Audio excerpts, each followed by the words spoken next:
Hey, we are your hosts, Nick Smith. And Kylie Jo Smith. And today's episode is called There's the Door. Very dramatic. You have to point with your whole hand. That's a military point. There's the door, sir. Pal. Sorry, you got to say pal when you do it. Buddy. And what we're doing is we're discussing misunderstandings about expectations and commitment. Yes. And this came about, just so you know, you already know that real life, no myth is our kind of tagline. That's our thing. And that's us. Yeah, that's who we are. That's and who he is. Nick though. Smith, if you don't know the reason we're called Nick Smith, it's not just because his name is Nick Smith, although it is pretty clever.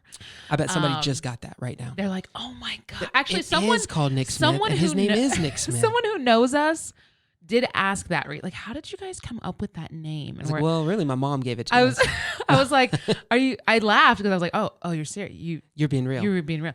But truthfully, what it has to do with is you hear people say like you nix something, like you nix it, like you get rid of it. Mm-hmm. And so the idea is that we would nix myths and misunderstandings in the culture. And we do this through talking about our real life. No myth, no lie, no weirdness. So this conversation came up as part of a continuation of last week's discussion that we had, which if you missed the episode called How Far Can You Throw Them, then you're missing out on part of the conversation. But last week we talked about putting our faith in people and trusting in people versus trusting in the Lord. And really, I mean, if you don't know where you should go with that, you can go back and you really need to watch it. Watch that episode or listen to it.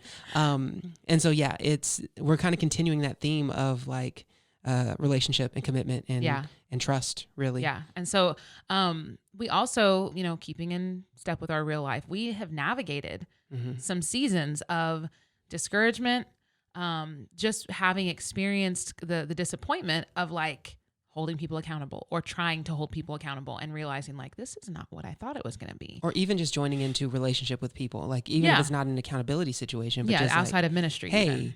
Can we be friends? Like I thought, I thought we were cool, but now it's weird. I don't think we're cool now. Yeah. And or so at least you're not cool. Yeah. It's definitely always that they're not cool.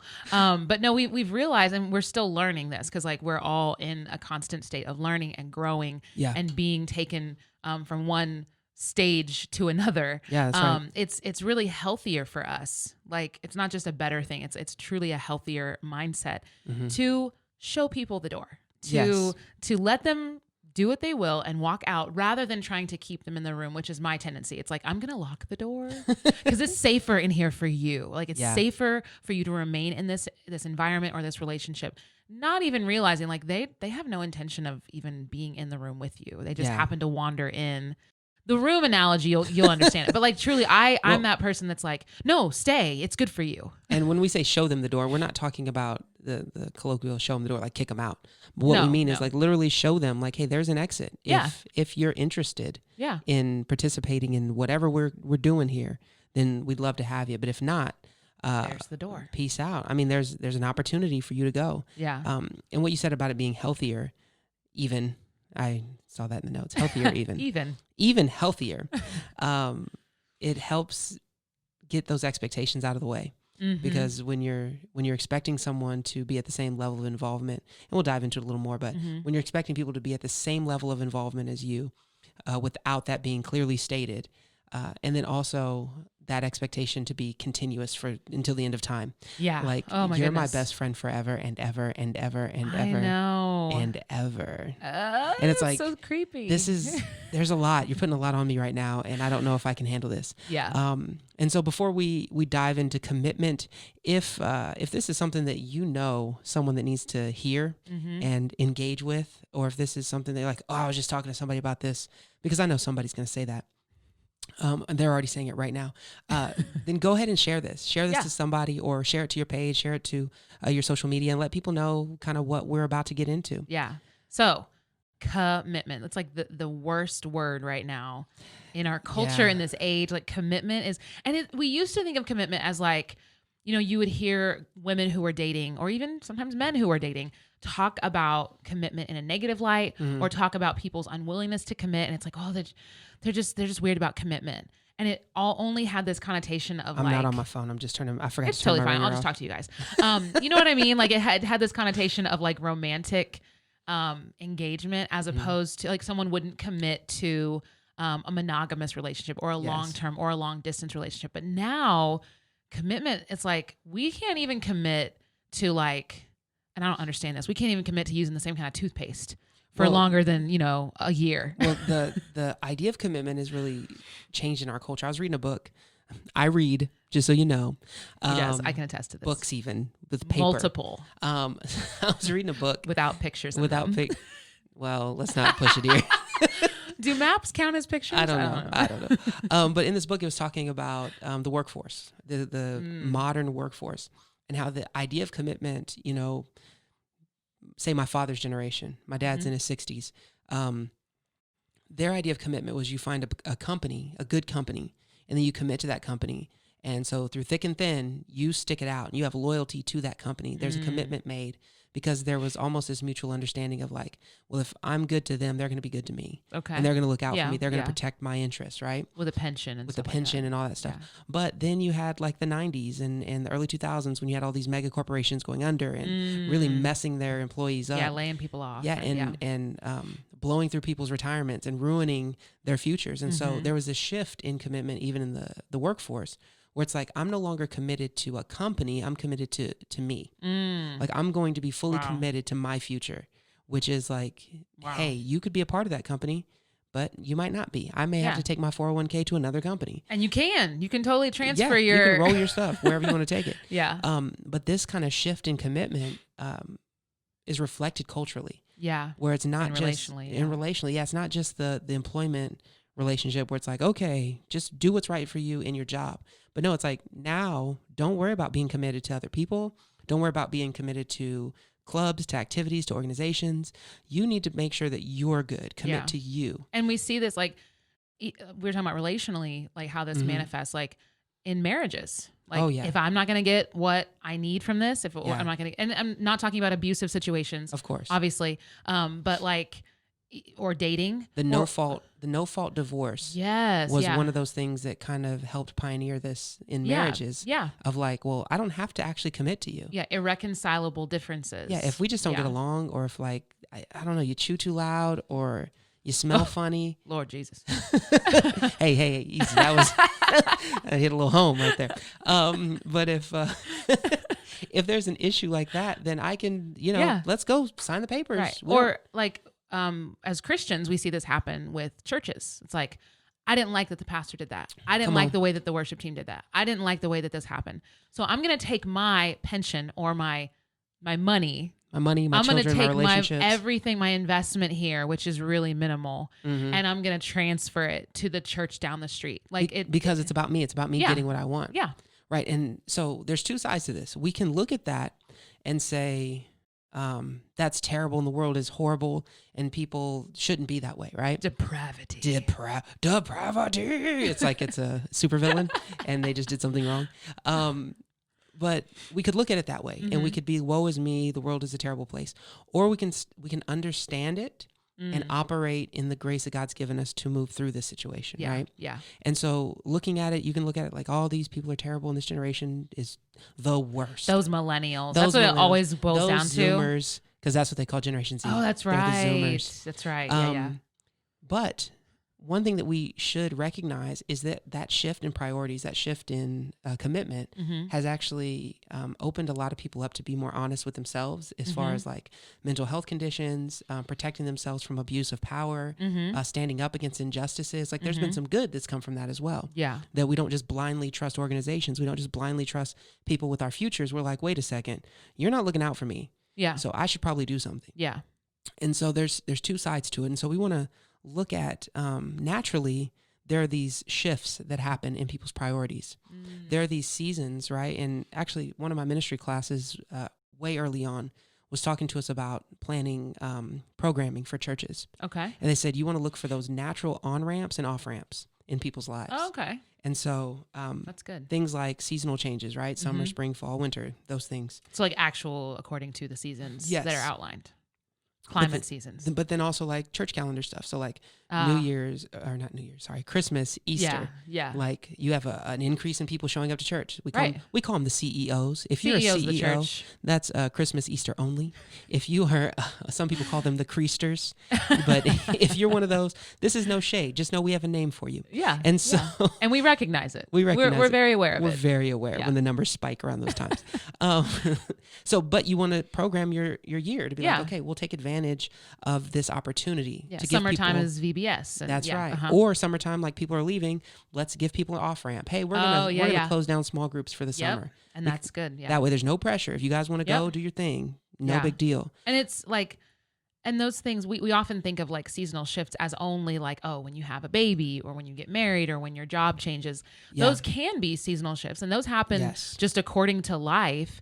But there are those ones that we can almost every year count on those things shifting. And like for us in a rural community, which we've been in for like several seasons, we notice a shift in harvest time. Oh yeah, harvest. Both harvests, like, and even when you've got planting season, or you've got like different farmers, like not different farmers, but like at different times, farmers and even ranchers will have to be otherwise occupied. When they're calving, they're not around. And it's like you can't. For us, it's been like, oh, like I can't be freaked out or like offended if somebody just doesn't show up because they're out on the farm. They're dealing with the business of their life. Yeah, and their priorities have shifted, and it's okay. You know what? Actually, I jumped onto my Siri reminders. Oh yeah. Just yesterday. Yes, I remember. And I have seasonal shift in my life where there are times where I prefer to write things down on paper. So I've got these awesome little books that you can wipe them clean. Like you can reuse these books, right? Yeah, they're awesome. And so I have those, and I generally use those at the beginning of the year through the springtime, January through spring. I'm using those little books. Then I stop using anything.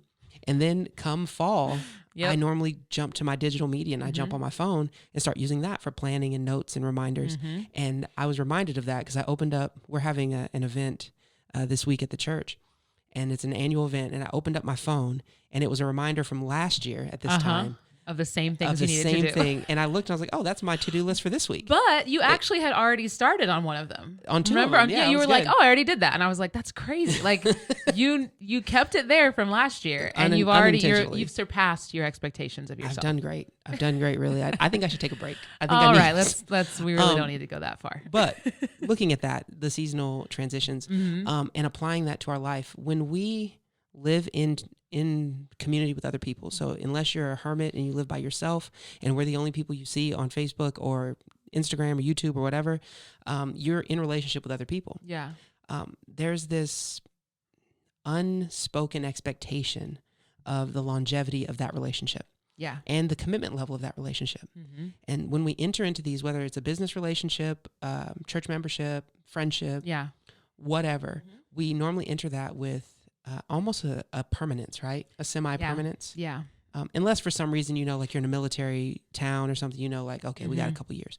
But generally you enter into a thing like, this is it. You're going to be a part of my life forever. Well, and I mean, in pastoral training, they also, in a sense, teach pastors that. Like there's been several sources that we've read it or we've heard it from where it's like, hey, you treat any assignment as though it's going to be the church where you retire. Yeah. And so like, there's part of me that's like, okay, I can see how that like would be really helpful for your ministry, like for just being in the community and like allowing yourself to be present. Yeah, grow where you're planted type. Yes, mindset, but then there's part of me that's like, but at the same time, if you set that expectation up, you have more of a chance to disappoint. And I think the issue's in the expectation. Yep. Because if you're not leaving room for change, if you're not leaving room for the Lord's hand, because even Scripture says it's arrogance to be like, next year I'm going to do this.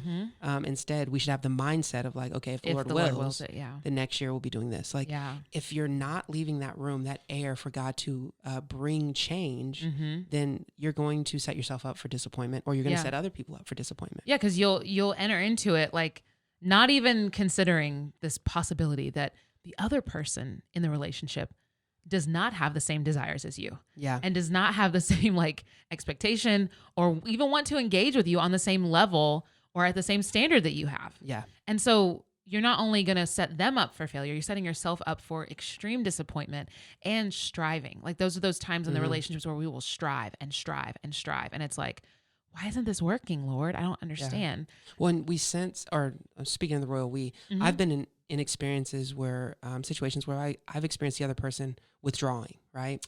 Yeah. Because of whatever, seasonal shift in their life, job change, whatever.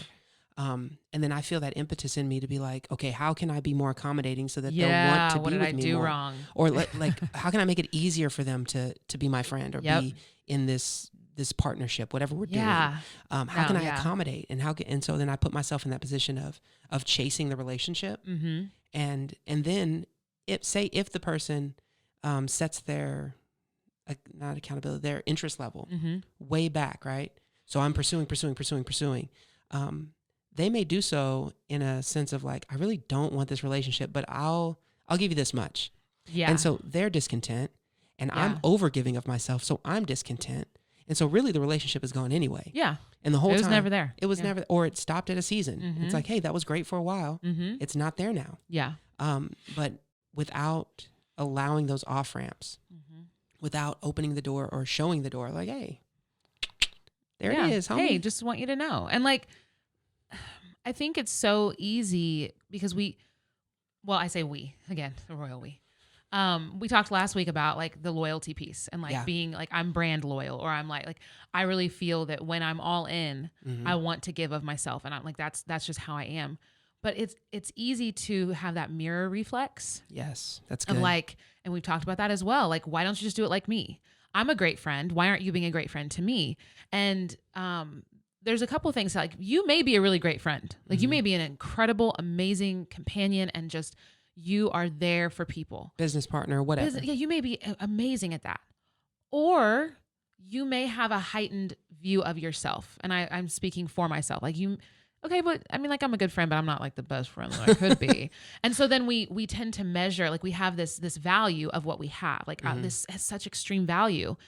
When really it's like, okay, well, to the average person looking in, it's like, well, that's great. I mean, that is a friendship or that is a great business partnership, but it's not the end all be all. Yeah. And I know I've disappointed myself for being like, I have done so much. I am so loyal and kind and forgiving. And it's like, but at the same time, you can hold grudges and you're also weighing your rights and wrongs right now. Exactly. And like, there's that humility that has to come. Yeah. Like, and I know for me, it's come in disappointing myself and in disappointing others where it's like, oh shoot. Yeah. You know what? I really shouldn't have had that expectation. Yeah. And I think keeping that mindset of self-evaluation, right? It helps us to know that there are times in our life that we should and do look out for what's best for our interest, for our sanity, for our safety, for our health, for our commitment level. Maybe we're overcommitted.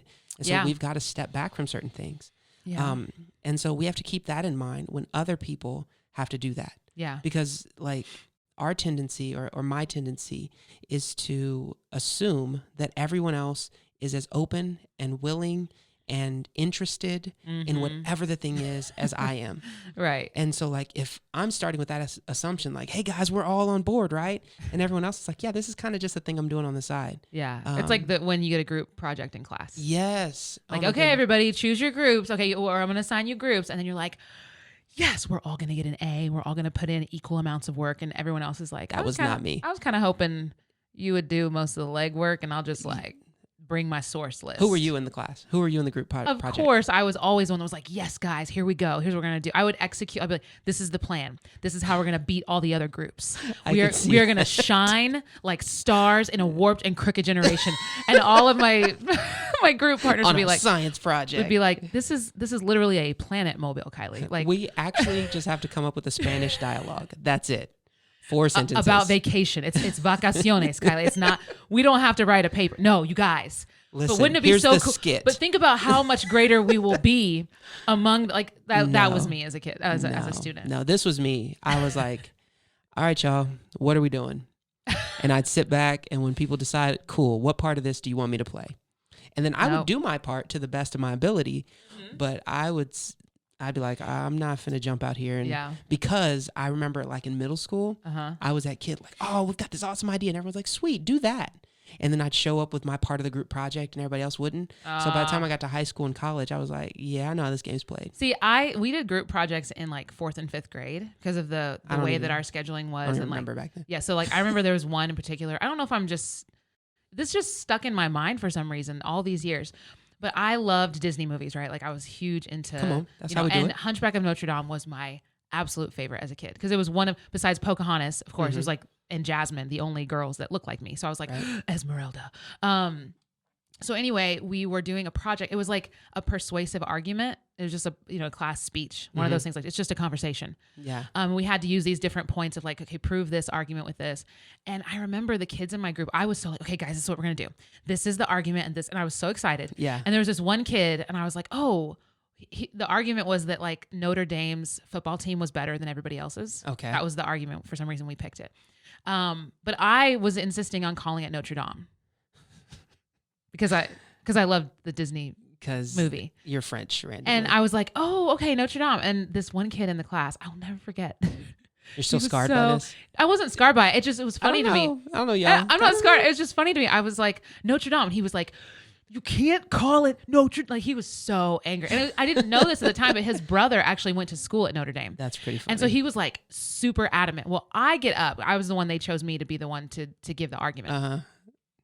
And so I get up there and I remember looking at his face before I said it because I was like, I'm going to say Notre Dame. Like I just knew I was going to pronounce it that way. You little rebel. And he was so mad, but we got an A. Like that's the thing. I was like, we totally like. But it's the principle. I know, but I was principalities. like, I'm going to say it this way. Anyway, that had nothing to do with what we're talking about. Maybe I just had a weird expectation and I disappointed his expectation, but the group project analogy I think works because you come to the project with your own set of expectations, and if you're not willing to give people that opportunity to like define where they stand, because I like to put other people's involvement level on them.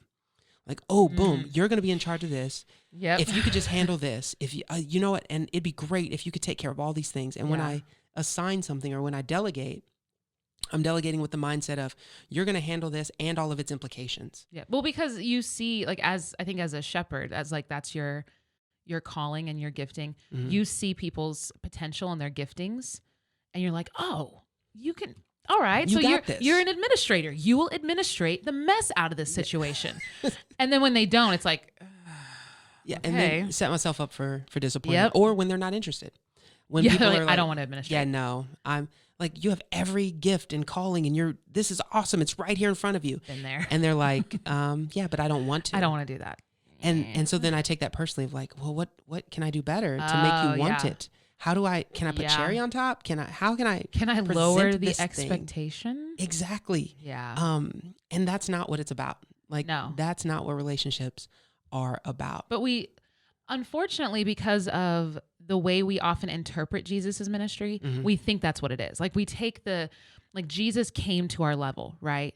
He condescended. He condescended to take on human flesh. And he did it on purpose, and he did it to meet us where we were. That does not mean that he lowered the expectation. In fact, the fact that he came to die on the cross to pay the price shows that he didn't lower the expectation. Yeah. But we think in our frail human understanding that it means, oh, I obviously have to change the standard. And we do have a culture that has adopted that, where we give credit for participation when no, the standard was excellence. Yeah. Not participation. And so like we tend to give people that like false understanding of engaging in a relationship. Like, well, if that doesn't work, just, change the expectation. Well, because this just hit me. I think we give people outs, but we give them easy outs that are disguised as ins. Ooh, right? So we give people the easy out of like, okay, you don't want to meet the expectation. Okay, well then just show up and we'll say you met the expectation. Oh, like we're giving them an easy out, but really we're giving them an easy in. And we're flunking them. Like, it's that like my brother, Lord rest his soul.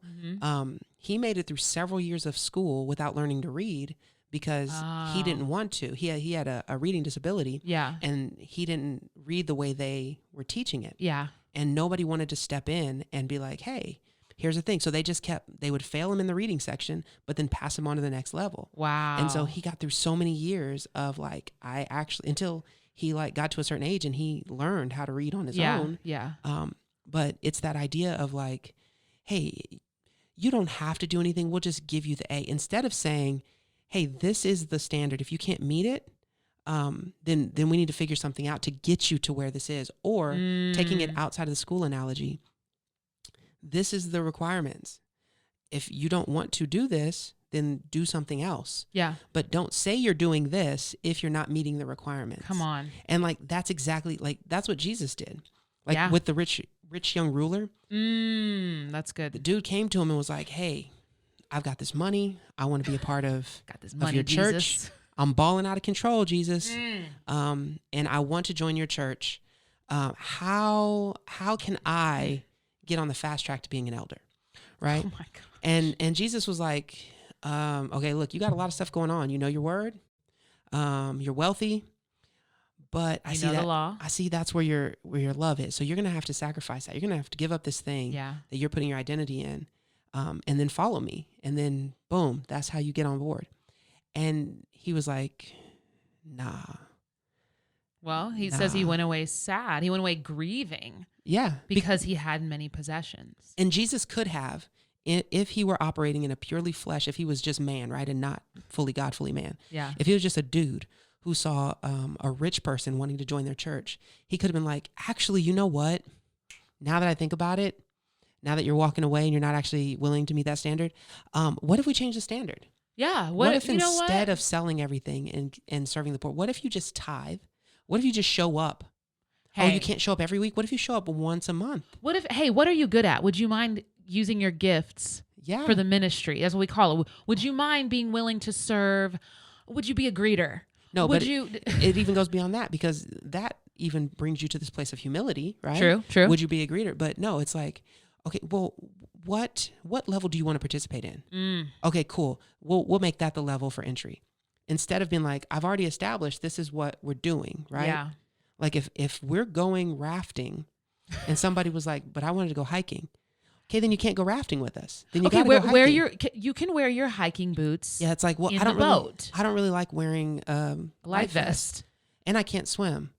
Oh, okay. Well then, you know what? That's okay. How about we'll keep the boat on land and you can just sit in it. No, we're going rafting. If you don't want to go rafting, then don't go rafting. And what you do, and with that analogy, what you end up doing, and I'm specifically thinking of pastors, what you end up doing is you make promises you can't keep. In that life, in the rafting analogy, you're about to go into waters. And it doesn't matter how many times you've gone down that river, the water will change and it will shift. And you may end up hitting a rock on one side that you didn't know was there or you didn't hit last time. And so you will actually set people up for failure. You will put them in a position to where they will become harmed, all because you didn't give them that out. We'll just change it for you. You didn't show them the door. And so change it for you. In our relational expectations, we have to allow people to make their own level of commitment and do so without two things happening. One, without us becoming embittered. Like, well, you didn't want to do the thing I wanted you to do. Yeah, it's true. Happens all the time. Yeah. Like, okay. And go on. And so like, we have to let people invest where they're ready without becoming embittered. Yeah. And we also have to be okay with people's level of investment not reaching our understanding and parting ways. Yeah. And being okay with that. Yeah. And not shifting our expectations. Yeah. Or shifting our standards rather. Yeah, because you can allow people to reject your standard. That's okay. They will do it. That's fine. They're not rejecting you. They're rejecting the standard that you've set for yourself or for the relationship. And that's actually good. That's self-differentiation. It's allowing the other person to define where they are. You define where you are. It's keeping your own integrity, which is so important in relationships. And it's also like, you can keep that same standard. Yeah. They can walk away. They'll reject the standard. Also, don't change it after they reject it. That's another thing we'll do. Yeah. We'll think, oh, well, last time I, was honest with someone about this and told them what I expected, they walked away. And so I better not do that with this person. No, you keep the same standard of who you are in the relationship. Unless you've changed, but yes. Unless, you've had a seasonal shift. There's on and off ramps. But you don't change it just because, well, last time, it's not a science experiment. You don't need to go back and reevaluate your hypothesis. You continue on with what you're doing. And that's good. And that engagement, like there's vulnerability in that engagement that we so shirk back from. Is that the right term? Shirking from? Let's do it. Let's rock with it. If it's not comment. Oh. Fact check us on that definition. But like when you kind of shrink away, I guess is maybe what I'm thinking of, from vulnerability, we do it to protect ourselves. We do it to, and even to protect the other person. But again, in seeking to change that, you may actually be causing more harm to the other person. You're not giving them the full you. You're not giving them all of you to be able to see, okay, yeah. Like they'll either reject the standard you set, or they'll accept it and they'll walk in it with you, and you'll experience this amazing, like, life-giving friendship or relationship that God wants you to have with them. You know, this is why I was a bad salesman. When I used to work for UniFirst, which is a great company. I had a great time. I was a route sales representative, right? And so I signed up. I'm great at service. Yeah. You tell me what to do, I'll get it done. I'll make sure it's done. I'll go above and beyond to make sure the accounts were serviced well. And that's why you had one of the best routes. Yeah, it was great. But part of our job was sales. And what they wanted us to do was go into these businesses who we've already got as clients and try to offer other products that we think may benefit them. But the way some people operate is just sell it to them. Doesn't matter if they need it or not. Just sell it to them. And don't tell them, you don't have to get into the fine print. They can figure that stuff out. They've got a copy of their contract. They can, and I hated that. I really did. And so what I always did was I would present the thing to them. Hey, this is what it is. This is how much it costs. This is what it would take to put on your invoice. If you don't like it, this is what it's going to take to get it off. And giving them all the options up front. Yeah. That way they know they can, in my opinion, it's making an informed decision. Absolutely. And so I want people to be able to make an informed decision so that when they do commit to something, they're on board. And it's not like, yeah, I guess I'll try this. And then later on they have buyer's remorse, or they're like, hey, you tricked me. Like, yeah. And so taking that into relationships, you don't want to trick people into a relationship. You don't want to trick people into a partnership, into community, right? Hey, just show up. All we're doing is having potluck. All we're doing is this. All we're doing is that. All we're doing is meeting for 15, 20 minutes. And then at a certain point, when they figure out, like, wait a second, you're wanting me, you're expecting something from me that you didn't communicate. Yeah. I'm going to reject. No, don't leave. We'll change our expectations. You don't have to, like, no, you're trying to trick people into community. That's not how the gospel works. That's not how Jesus works. You have to be able to be upfront, because showing people the door is freedom. Yeah. It's communicating freedom to them. Yeah. It's being able to say, I trust you and I love you enough as a person. Yeah. To give you ultimate freedom. Yeah. And that love is so essential to it. Like, it has to start with that. And we say that as believers too. We're like, oh, we got to love everybody. You got to love. But love is action. Like, that's love, good. When you feel a sense of affection and affinity and devotion to someone, it will naturally change the way that you behave towards them. It's scientific. It doesn't just exist up here, and it doesn't just exist in this feely place. Yeah. And actually, like in the scripture about the rich young ruler, it talks about love. I was reading, sometimes I'll read different translations because it's good and you're supposed to. Yeah. And it's like, so do that. Other than the King James, y'all know how I feel about that one. If you like the King James, read the King James. It's okay. Don't let Kylie joke. Or try ESV. I'm just saying, just try it. Try Jesus. Like, just try it. Just give it a try. So, but one of the things in the New American Standard Bible that it says is that in verse 21, this is Mark 10, verse 21, looking at him, Jesus felt a love for him and said to him, one thing you lack. So that's good. Leading up to even what Jesus says, he says, like, one thing you lack, my friend, like, dude, you have so much stuff. Yeah. But the reason he said that to him was because he felt love for him. Yeah. And we know that speaking the truth in love is something we're called to as human beings. That's right. We know that, and actually brain imaging and all these things, like we're looking so much more at the mind and the brain connection, shows us that when we have a love for someone, the way that we speak to them is going to be different. Like our tone of voice, like we're not going to be shouting at them. We're not going to be like pointing with all of your fingers. You're going to be able to address them in a way, and they're going to receive that in a different way. And for sure, we look at the story of the rich young ruler, we're like, man, but he went away sad. So he didn't actually do what Jesus said. We don't know. We hope maybe eventually he turned. We hope.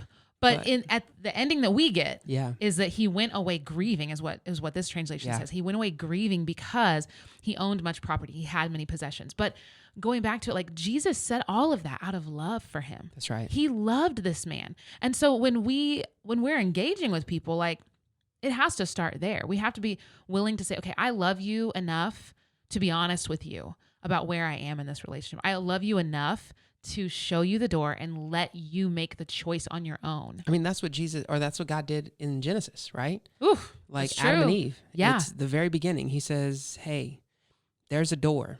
There's an option here. Because it was a tree. The door was a tree. The tree, but then he made a door out of it. It was because the wood, I don't know. But no, there's an option for them because without choice, there's no love. Yes. And so you have to give people choice. Yeah. To choose to be a part of your life or not. And if they choose to be a part of you, be a part of your community, be a part of your life, be a part of whatever business relationship. Yeah. They're doing so of their free will, and it's a decision made out of love. Yeah. As opposed to obligation or a contractual agreement. Yeah. That says no.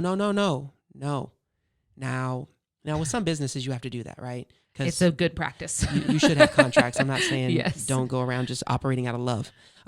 Love for everybody. You said you'd give me money, but if you don't want to, it's fine. There's the door. That's not what I mean. I did the work, but it's cool. You don't have to pay me. Oh, no. Not what I mean. No.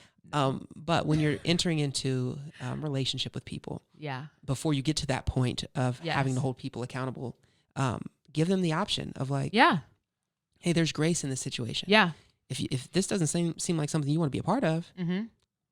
And actually, like I'm thinking of, we have friends, and we've had several friends that have owned their own. We do have friends. Just so everybody knows, we do have friends. We didn't make them up. We're not our only friends. No.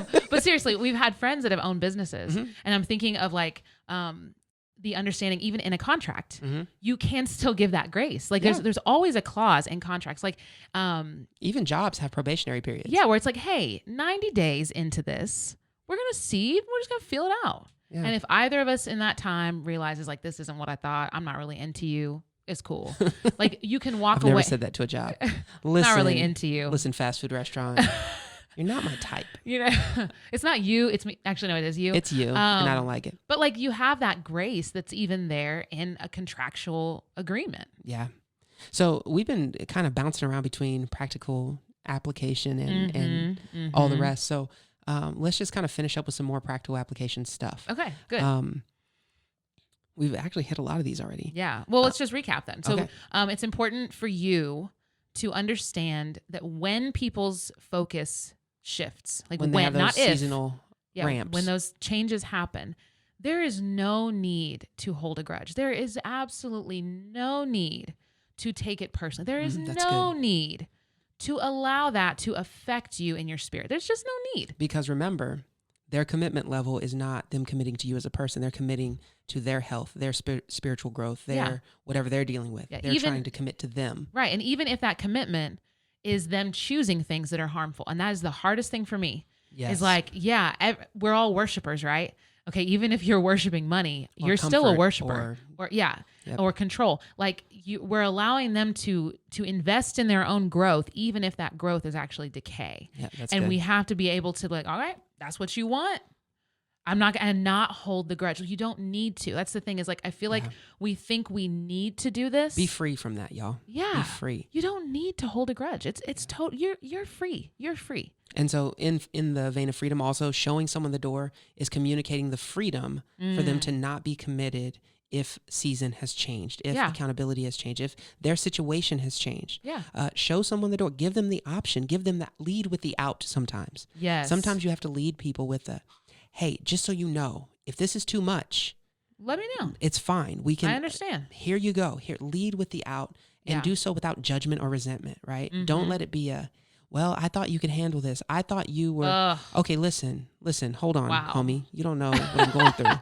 I thought you were this type of person. Or like, man, like, well, you said you could do that. Yeah, I said that 3 years ago before I had children. I said that before. Yeah, I did say that, but things have changed. So like when you're showing someone the door, don't do it in a way that's actually manipulative where you're like, well, I thought you were. You can leave if you're a terrible person. Oh. Go ahead. There's a door. You can leave if you smell. If you're a chump, you can go ahead and walk out the door. You know what? That door that says all people that eat crayons can walk out the door. But go ahead. It's unlocked, crayon eater. If that's what you want to do.